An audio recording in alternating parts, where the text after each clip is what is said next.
Hi, welcome to Bathtub. It's the old masturbator and the old masturbator's parakeet. This is my third shot at trying to film this.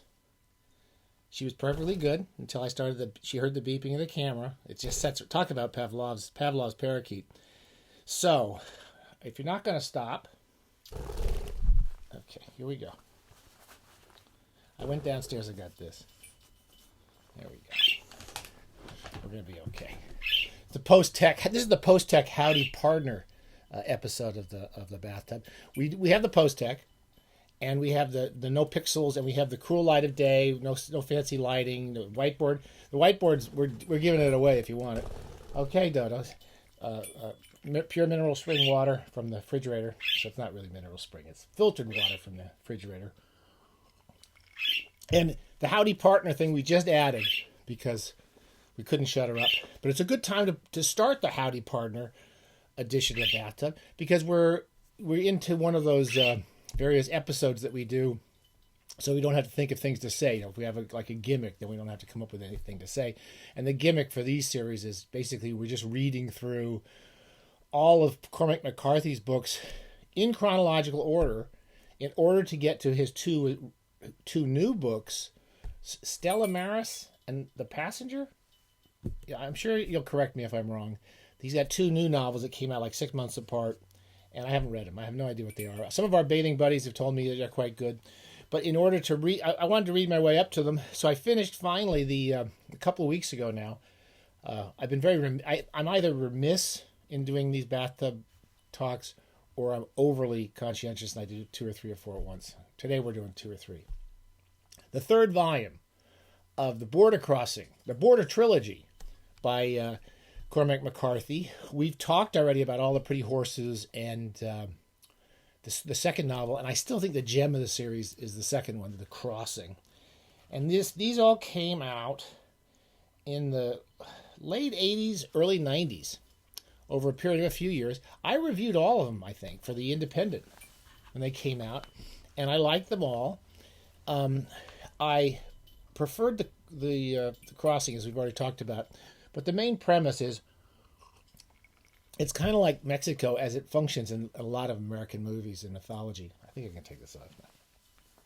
I look like an idiot. Is that it's kind of like this. It's the place where it's unconscious. Okay, look at this. The unconscious of American life. It's like everything is kind of wild and crazy and violent and anarchic south of the border. And America kind of lives its kind of pretense of being a peaceful place up above. That's a stupid idea anyway. But that seems to be what happens in the border crossings.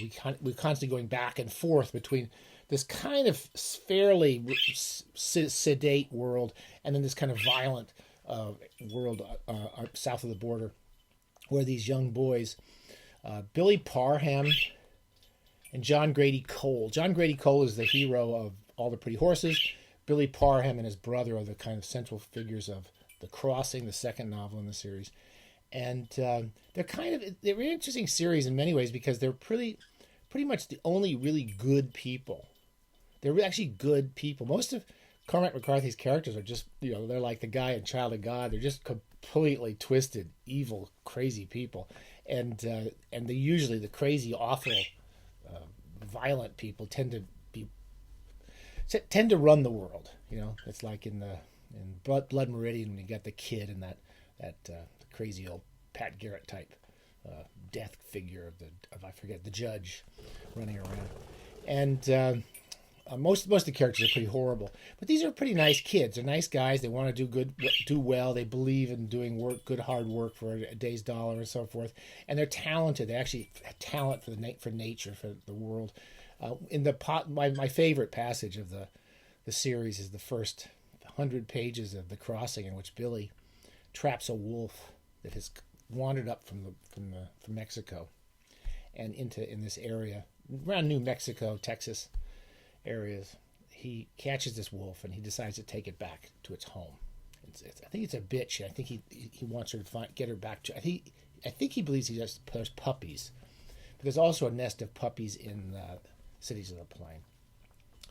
And a very interesting scene where these guys go hunting for this brood of puppies. Okay, so that's that's kind of the background for the series. In this one, so basically both of them have come back pretty much devastated by their experiences as young men when they went south and come back, and they're both working together. And so that's kind of how it wraps up, is Billy and John Grady Cole become sort of friends, working on his farm. And it's a really interesting kind of ranch life. That whole first half of the book is quite good about what they do in their days and their routines, and the men they work for who they have some respect for, and the other men, all the men that they work for, they have they're not awful people. They're people who try to do good work, and it's all the work and the daily work of the farm is well described as usual. And the first half of the book is really good. Cities of the Plain, a reference to there's a lot of biblical references in McCarthy, especially to Revelations, and Cities of the Plain, Sodom and Gomorrah. And the Sodom and Gomorrah passage is sort of south of the border in these whorehouses that they go to. And there's some pretty dark and funny and interesting visions of these places that they go. But the long and short of it is that John Grady Cole meets this girl, this beautiful young girl. She's 15 or 16. She's a prostitute, and falls in love. And the second half of the book is about that affair, parts of which are handled really well, much like some of the love scenes in the love affair in Suttree between, I think I'll try to take this off here, between Suttree and two different women in that book. And so that relationship is very well handled. Howdy, Pardner. Howdy, Pardner edition. So anyway, that's the second half of the book is good, and then there's a kind of evil pimp guy who's trying to keep the girl from marrying John Grady Cole.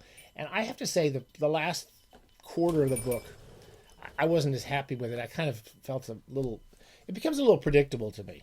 And I've had people write me on the Bathtub saying, you often don't like endings of stuff. And I think that's sort of true.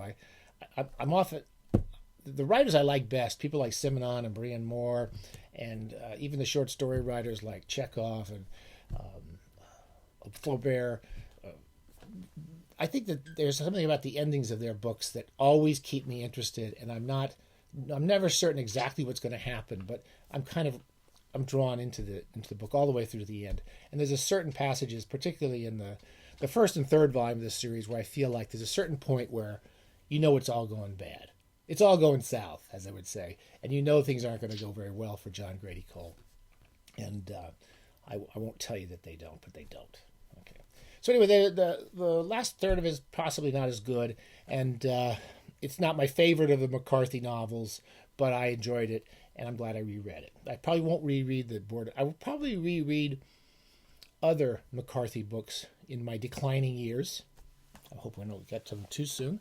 But I don't think I'll reread the Border trilogy. I like it, but it's not my favorite of his books. Okay, I think that's about all I have to say. And I've said it probably at too great a length. And happy bathing. And stay away from the pixels. Stay away from the tech. You don't need the tech. You got the bathtub. You can just do it all natural, all parakeet. Take care.